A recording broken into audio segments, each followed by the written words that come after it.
Prep is where we might see the market move. So hypothetically, maybe a long opportunity from this lower transition up to the next one there. But just because you see it playing out, that's not enough. You need then all of the ingredients to match your ideal trade. So that's the skew, but it's also the pace, isn't it? And it's also the liquidity. You want all the ingredients to match what you know is really your playbook. Where is there a trap? Well, we spoke about the differences in these two profiles, this one here and this one. And you might recall this was really low acceptance and why there was a big move. There it is. Remember that? Big move down. Trap. But there's also a trap now going up. So this is filled out, but it's still a lot of that business was done in this session. Yes, this has got more data, but remember this was fairly recent in terms of the business that it's done. So we may, that's why I've drawn this out, may get an opportunity for a move from one transition to the next and possibly even up to this high acceptance area. But my rationale for it is the last couple of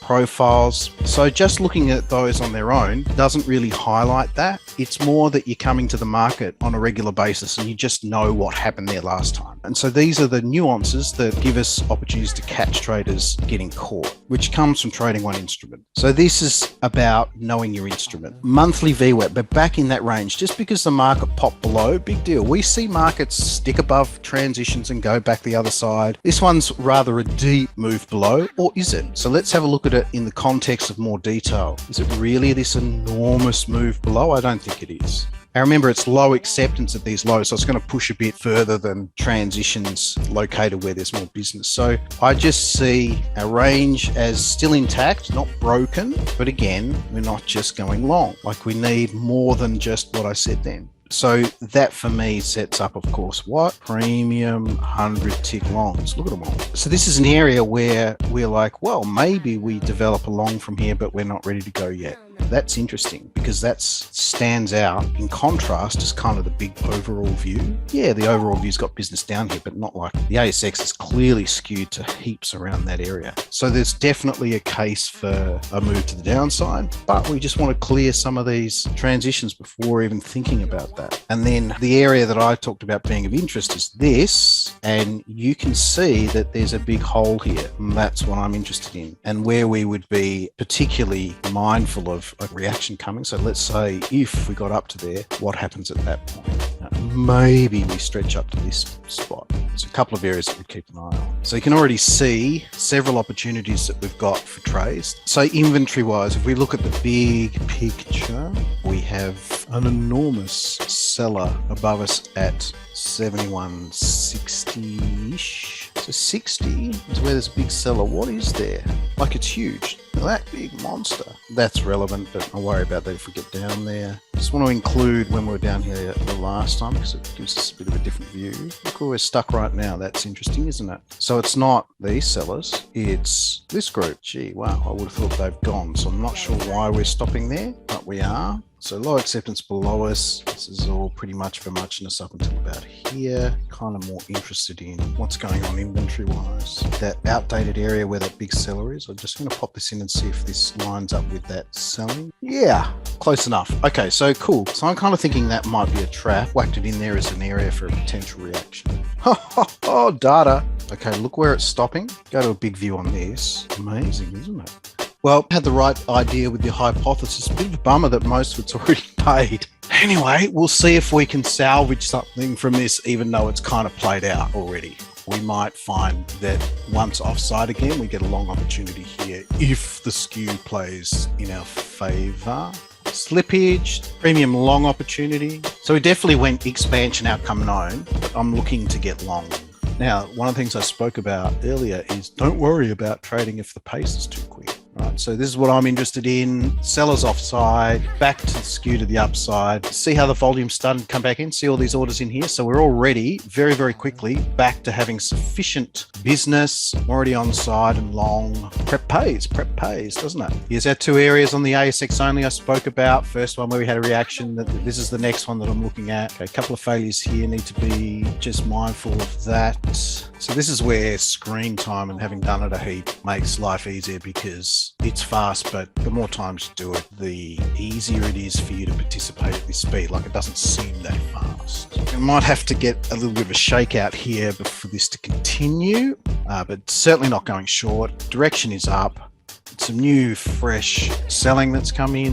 Had to obviously bail once we got this developed, but as this happening, remember I said, okay, we might need to get a bit of a washout first. So the way I look at it is, I don't think, oh damn, it's over. I think, well, I got a bit and it's just the start. So the grey line, while I'm waiting for the next opportunity, whatever that is, it was just an area of acceptance on the older profile that I looked at, and it happens to line up with this big seller. So I went, okay, well, I don't know what traders are going to look at, but there's probably enough to look at one of those things, enough to look at the other, boom, area. And then very quickly we saw failures, failures, failures. Not just having that awareness of it, and then seeing the market react at it, which gives you confidence because you understand its relevance and being able to work a trade. Even if you didn't get any of it, we're not here to get every move. Just get the stuff that is easy. It's more about just demonstrating being prepared. And as I said, over time, you'll sit through enough of those fast moves that as the liquidity starts to come into the market, so I pointed out all the business in the debt, you'll have the opportunity to participate. So for now, it's just getting through the process of trying to get prepared for it. Another reaction at that transition. So there'll be some traders going, well, what is it about this area? I'm not sure. But for me, I know its relevance. And so I'm more aggressive in my decision to act at those that are kind of just seeing the market move really quickly and will get apprehensive. It's that advantage that you get from prep. So premium long, 100 tick, look at that. That's what I've been waiting for. Right, sets up the next, go. So this was just a bit of a taste. Notice how the market's moving a little bit slowly now. So you've got that first area, change of skew, some multiple failures, boom. Does it mean we have a winning trade here? I don't know. Early in the move, this brought in that required new selling fuel. The slippage there on the buy side, which is some shorts covering. Nice tap pattern there. So I just want to mention something important. So when we hypothesize, something that I think is relevant here is you're never going to solve the entire puzzle. So when you got to move, this is why I talk about no longer long, not we're going to take a trade up to here.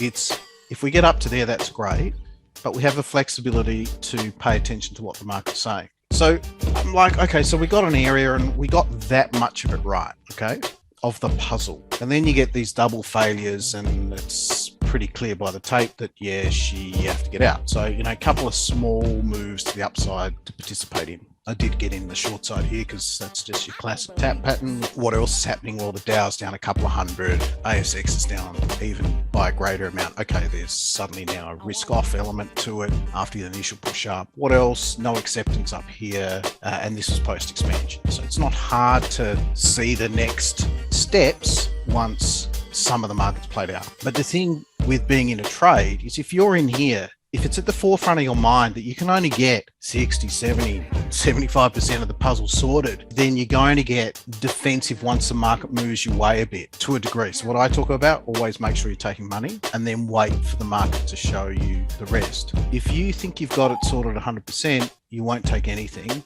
and you give all of that back. So hopefully that explains or helps to give you some clarification or appreciation of why it's so important that we don't solve the whole puzzle. Because by being cognizant of that, you're able to react in a more timely manner. Not because you don't see it and all of a sudden you do. I think you see it regardless. It's just that you can get easily caught going, I want this move to go up to X, but that's not what we're in the business of doing. We're in the business of waiting for the market to show us further and further points of evidence that what we're doing is working, up until we no longer want to be long. But once you start to get some evidence to the contrary, you have to take defensive action. So I've still got a little bit of short up to the pre-data high. All right, so got a bit through here, got the nice premium long.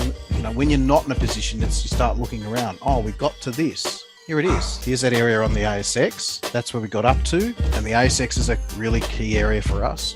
So that was the end of the move, at least in this time frame. But that should have stood out like an opportunity to get short. And we go through stages, don't we? We go through periods where the tap pattern pushes down and you get long. And then at the moment, it's very, very robust to actually go with it and go short. So it depends on the climate.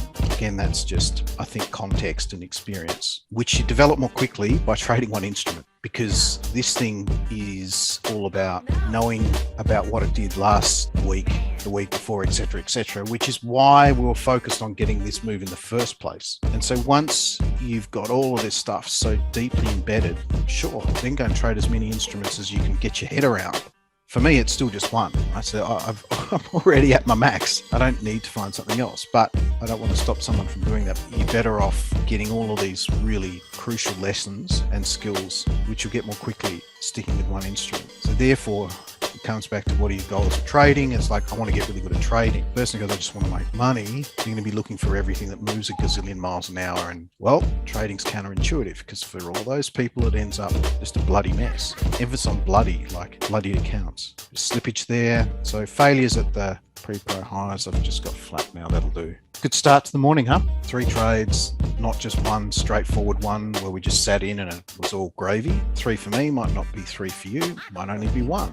It should be at least 1 though. So if it's not, that's where you got to go back and not beat yourself up over it, but that's what a review's for.